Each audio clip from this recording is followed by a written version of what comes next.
ನಮಸ್ಕಾರ ವೀಕ್ಷಕರೇ, ಎಸ್ಎಂ ಸುದ್ದಿ ಮಿತ್ರ ಚಾನೆಲ್ಗೆ ಸ್ವಾಗತ ಸುಸ್ವಾಗತ. ಮುಧೋಳ ನಗರದಲ್ಲಿ ಆಮ್ ಆದ್ಮಿ ಪಕ್ಷದಿಂದ ಪತ್ರಿಕಾಗೋಷ್ಠಿ.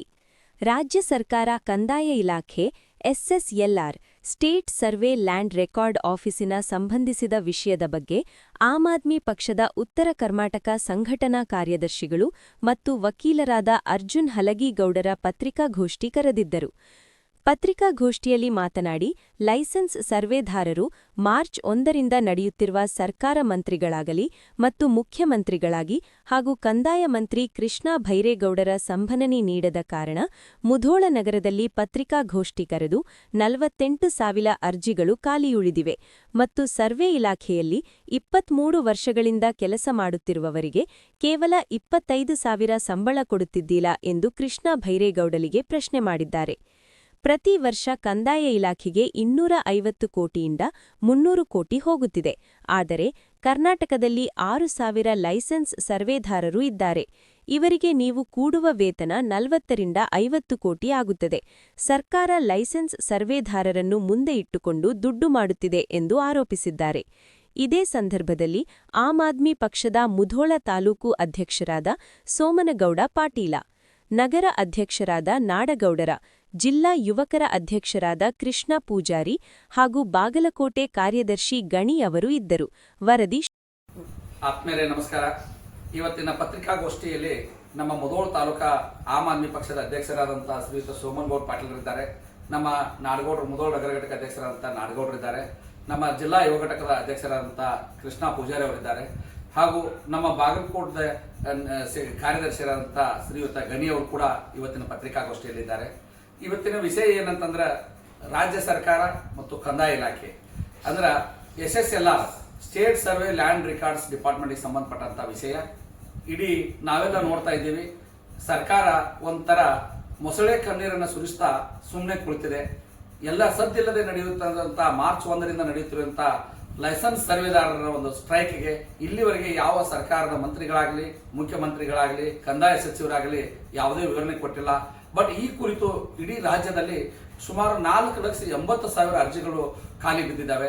ನಾನು ಕೃಷ್ಣ ಬೈರೇಗೌಡರಿಗೆ ಪ್ರಶ್ನೆ ಮಾಡ್ತೀನಿ. ಯಾಕಂತಂದ್ರೆ ಕೃಷ್ಣ ಬೈರೇಗೌಡರು ಕೃಷಿ ಇಲಾಖೆಯಲ್ಲಿದ್ದಾಗ ಬಹಳಷ್ಟು ಅತ್ಯುತ್ತಮವಾದಂತಹ ಕೆಲಸಗಳನ್ನು ಮಾಡಿ ಅಲ್ಲಿರುವಂತಹ ಭ್ರಷ್ಟಾಚಾರವನ್ನ ಸುಮಾರು 70ರಿಂದ 80% ನಿಷ್ಕ್ರಿಯಗೊಳಿಸಿ, ಅಂದ್ರೆ ಪಾರದರ್ಶಕ ಆಡಳಿತಕ್ಕೆ ಒಂದು ಅವಕಾಶ ಮಾಡಿಕೊಟ್ರು.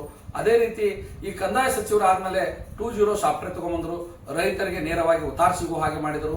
ಈ ಗ್ರಾಮ ಪಂಚಾಯತ್ ಇನ್ನಿತರ ಕಡೆ ನಡೆಯುವಂತಹ ಅವ್ಯವಹಾರ, ಭ್ರಷ್ಟಾಚಾರ, ಲಂಚಗೊಳಿತನಕ್ಕೆ ಒಂದು ತಿಲಾಂಜಲಿ ಹಾಡಿ 2.0 ಸಾಫ್ಟ್ವೇರ್ ತಂದು ಎಲ್ಲರೂ ಕೂಡ ತಮ್ಮ ಮೊಬೈಲ್ನಲ್ಲಿ ಉತ್ತಾರ ತೆಗೆಯುವ ಹಾಗೆ ಮಾಡಿದರು.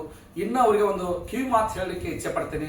ಆತ್ಮೀಯರಾದಂತಹ ಕೃಷ್ಣ ಬೈರೇಗೌಡ ಸಚಿವರೇ, ಇವತ್ತು 2007ರಲ್ಲಿ ಸರ್ವೆ ಇಲಾಖೆಯಲ್ಲಿ ಲೈಸೆನ್ಸ್ ಸರ್ವೆ ಹುದ್ದೆಗಳ ಸೃಷ್ಟಿಯಾಯಿತು.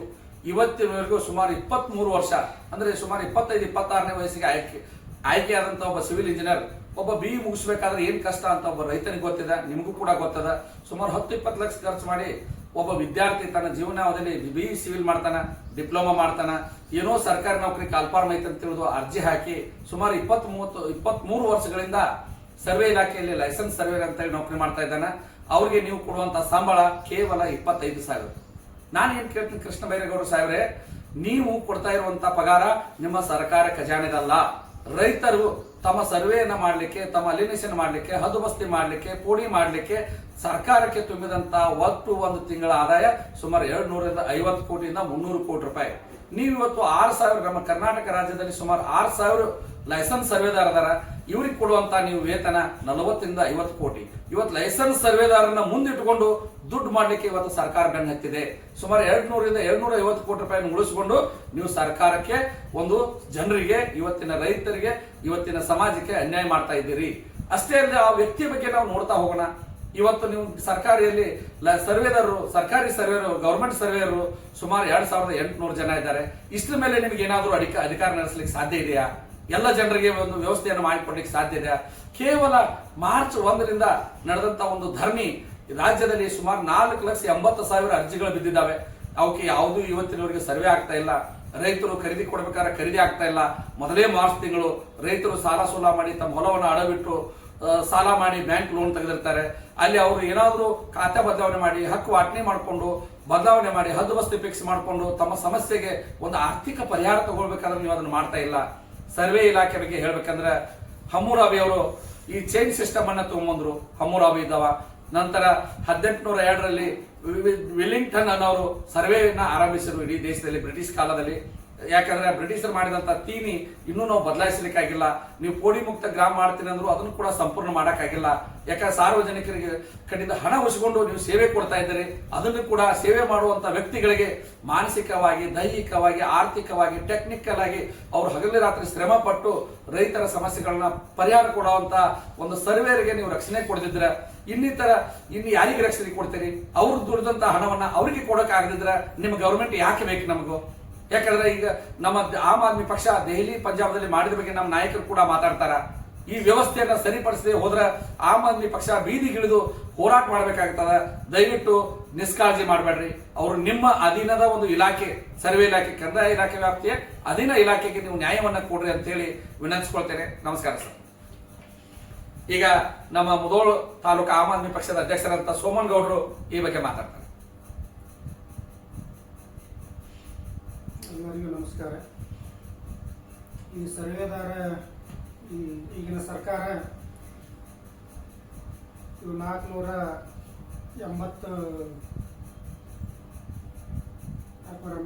4,80,000 ಅರ್ಜಿಗಳು 4,80,000 ಕೋಟಿ 80,000 ಅರ್ಜಿಗಳು ಬಾಕಿ ಇದಾವೆ. ಅರ್ಜಿ ಬಾಕಿ ಇದ್ದು ಈಗಿನ ಸರ್ಕಾರದವರು ಇವ್ರನ್ನ